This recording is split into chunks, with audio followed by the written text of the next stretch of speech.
Assalamualaikum everyone, hopefully you all are fine. Welcome back to my YouTube channel to another video. जी तो last video में हमने बात की थी ट्यूबरक्लोसिस की कि ट्यूबरक्लोसिस होता क्या है, मींस टीबी, और हमने उसके कॉजेज़ के बारे में बात की थी कि ऐसे कौन कौन से रीज़न है जो टीबी का रीज़न बनते हैं। जी तो आज की वीडियो में हम बात करने वाले हैं टाइप्स ऑफ ट्यूबरक्लोसिस की कितनी टाइप्स होती हैं और इसके सिम्टम्स कौन कौन से होते हैं और इसका डायग्नोस्टिक टेस्ट कौन से होते हैं, इसकी ट्रीटमेंट और इसकी प्रिवेंशन। तो आज की वीडियो में हम ये सब डिस्कस करने वाले हैं। तो सबसे पहले हम बात कर लेते हैं इसकी टाइप्स की। जी तो ट्यूबरक्लोसिस टीबी इसकी 2 टाइप्स होती हैं, एक होता है लैटेंट टीबी और दूसरा होता है एक्टिव टीबी, लैटेंट टीबी। अब लैटेंट टीबी में क्या होता है, देखें लैटेंट टीबी वाला जो पेशेंट होता है इसमें क्या होता है, सिम्टम्स शो नहीं होते और इस केस में पेशेंट के चेस्ट का एक्सरे भी करें तो इसके लंग्स में कोई भी डैमेज शो नहीं होगा। बट अगर लैटेंट टीबी में ब्लड टेस्ट किया जाए तो इसमें माइकोबैक्टीरियम नाम का बैक्टीरिया, जो मैंने आपको लास्ट वीडियो में भी बताया था, वो प्रेजेंट होगा, मतलब वो नज़र आएगा।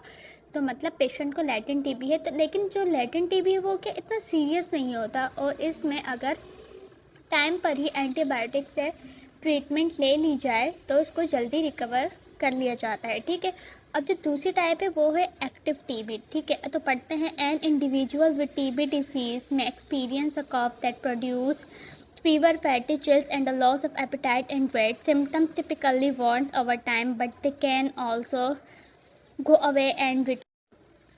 जी तो एक्टिव टीबी जो है इसमें क्या होगा, पेशेंट को मतलब इसमें कुछ उसके सिम्टम्स शो होते हैं। ठीक है, और इसमें क्या होता है, इसमें पेशेंट को जो मतलब सिम्टम्स होते हैं उसकी ट्रीटमेंट लेने के बाद ये सिम्टम्स मतलब ख़त्म होते जाते हैं और रिमूव हो जाते हैं पेशेंट में से। ठीक है, तो ये इसकी दूसरी टाइप है एक्टिव टीबी। पहली टाइप थी लैटेंट टीबी ट्यूबरक्लोसिस की, दूसरी है एक्टिव टीबी। अब आगे हम बात कर लेते हैं इसके सिम्टम्स की कि ऐसे कौन कौन से सिम्टम्स हैं जो टीबी के पेशेंट में शो होते हैं। सबसे पहले बात कर लेते हैं हम कॉफ़ की। मतलब बहुत ज़्यादा क्या होते हैं, पेशेंट को कॉफ़ होती है और मतलब जब बहुत ज़्यादा कॉफ़ होती है, प्रॉपर टाइम पर इसकी ट्रीटमेंट नहीं दी जाए पेशेंट को, तो क्या होता है फिर कॉफ़ में ब्लड आना भी शुरू हो जाता है।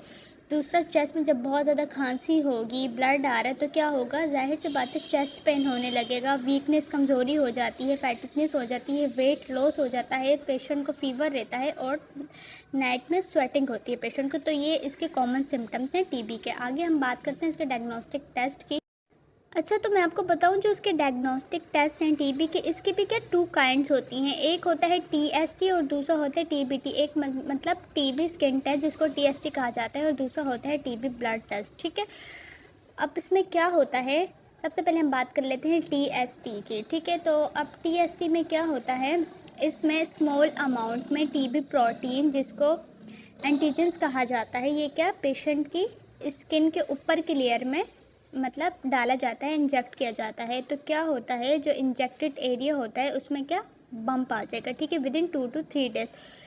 तो इससे ये क्या इसका डायग्नोस कर लिया जाता है टीबी को। और जो उसकी दूसरी काइंड होता है वो मतलब जो वो है टीबी ब्लड टेस्ट टीबीटी। इसमें क्या होता है, पेशेंट का ब्लड सैंपल लिया जाता है और जब पेशेंट का ब्लड सैंपल लिया जाएगा तो उसमें क्या माइटोबैक्टीरियम नाम का बैक्टीरिया प्रेजेंट होगा। मतलब अगर ये माइटोबैक्टीरियम नाम का बैक्टीरिया प्रेजेंट हुआ तो मतलब पेशेंट को टीबी का इन्फेक्शन है।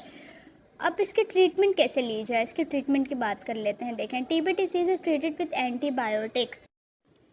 देखें, अब जो टीबी का इन्फेक्शन, इसकी भी क्या एक पर्टिकुलर ट्रीटमेंट होती है। ठीक है, अब उस ट्रीटमेंट को कैसे लिया जाता है, देखें जो अब इस ट्रीटमेंट में क्या होता है, जो डॉक्टर होते हैं वो बैक्टीरिया के अगेंस्ट क्या पेशेंट को एंटीबायोटिक प्रोवाइड करते हैं और इससे से उसकी ट्रीटमेंट होती है, मतलब की जाती है और पेशेंट फिर रिकवर भी हो जाता है।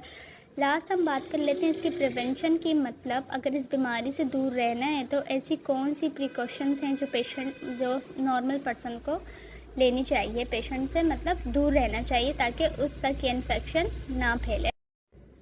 देखें, अब अगर कोई भी इन्फेक्टेड पर्सन है, ठीक है, टीबी का, अब उसको टीबी का इन्फेक्शन है तो उससे क्या नॉर्मल पर्सन को दूर रहना चाहिए, मतलब उससे हाथ नहीं मिलाना चाहिए क्योंकि और मतलब उसके करीब नहीं आना चाहिए। जब वो सांस ले तो उससे दूर रहना चाहिए क्योंकि ये एयर के थ्रू बहुत जल्दी से फैलता है और नॉर्मल पर्सन में भी ये इन्फेक्शन हो जाता है।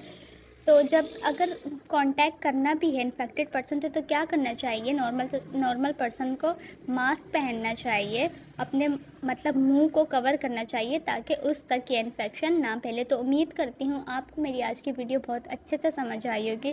वीडियो अच्छी लगी तो ज़रूर लाइक करें, मेरे चैनल को सब्सक्राइब करें। इंशाल्लाह नेक्स्ट वीडियो में आपसे मुलाकात होगी, तब तक के लिए अल्लाह हाफ़िज़।